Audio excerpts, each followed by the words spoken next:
Everyone, welcome to learn by Ruchi Pandey YouTube channel. आज के topic पे हम डिस्कस करेंगे इंडस्ट्रियल मेथड ऑफ अमोनिया। हमने अपने बैक वीडियो में लेबोरेटरी मेथड के बारे में डिस्कस कर लिया है।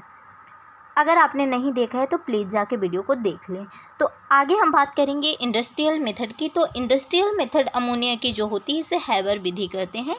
हैबर विधि को अगर देखा जाए तो एग्ज़ाम के पर्सपेक्टिव से बहुत ही इंपॉर्टेंट होता है, यानी कि 12th का बोर्ड एग्जामिनेशन अगर देखा जाए तो इसमें चाहे हाफ ईयरली एग्जामिनेशन हो चाहे एनुअल एग्जामिनेशन हो, इसमें ये क्वेश्चन कॉन्टीन्यूसली पूछे गए हैं।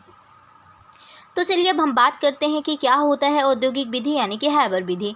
तो इसमें क्या लिया जाता है, शुद्ध नाइट्रोजन तथा हाइड्रोजन को 1:3 के अनुपात में लेकर गर्म करने पर अमोनिया निर्मित होती है।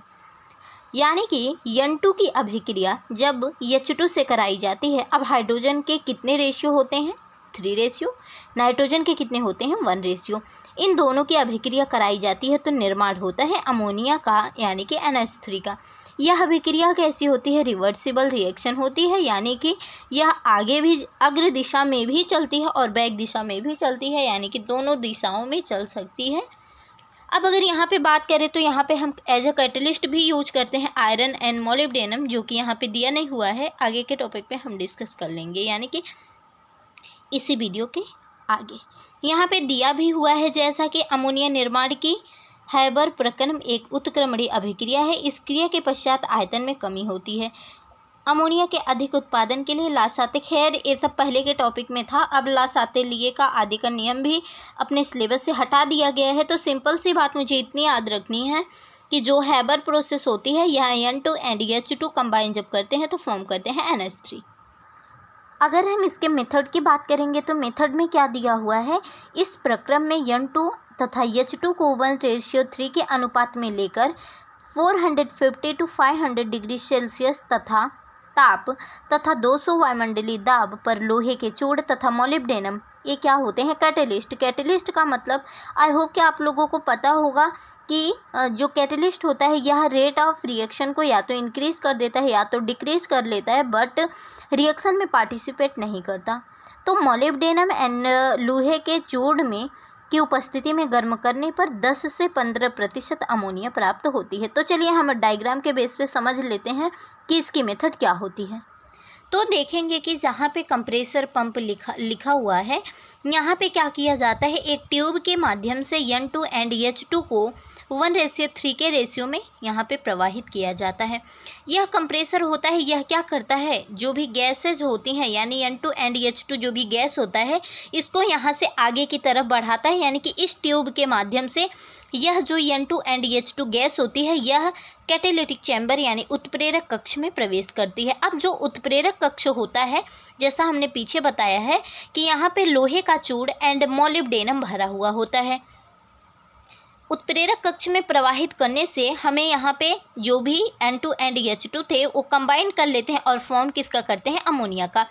अब अमोनिया को हम क्या करते हैं, एक नेक्स्ट वाले चैम्बर में प्रवाहित करते हैं, जहाँ पे देखा जाए तो H2O रहता है, यानी कि वाटर का मॉलिक्यूल रहता है। यहाँ से अमोनिया जो भी फॉर्म होती है, अमोनिया वाटर से अभिक्रिया करके लिक्विड अमोनिया बना लेती है।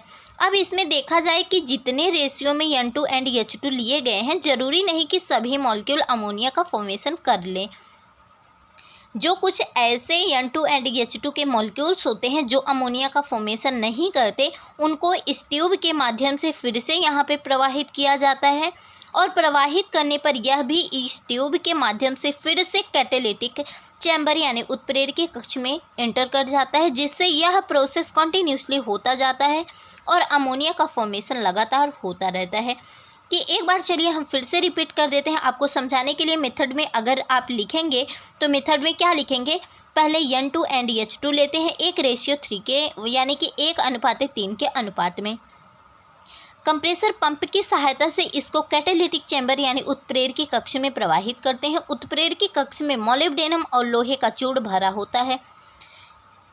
मोलिब्डेनम तथा लोहे के चूड़ की उपस्थिति में N2 तथा H2 अभिक्रिया करके अमोनिया का फॉर्मेशन करती हैं। अमोनिया को यानी प्राप्त गैसों को अब नेक्स्ट चैम्बर में लेके जाते हैं। यहाँ पे H2O भरा रहता है। अमोनिया यानी कि गैस अमोनिया कंबाइन करती है वाटर से एंड फॉर्म करती है liquid ammonia. Rest of gases, जो भी बची हुई गैसेज होती हैं उन्हें क्या किया जाता है, एक ट्यूब के माध्यम से परिसंचरण पंप में।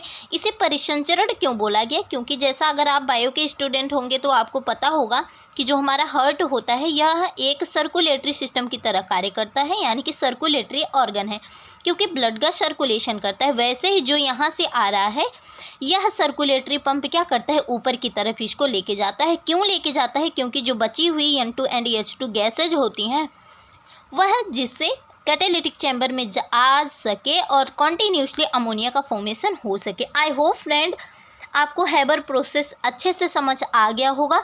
अगर अच्छे से समझ आ गया तो वीडियो को लाइक, चैनल को सब्सक्राइब, वीडियो को शेयर ज़रूर करिए।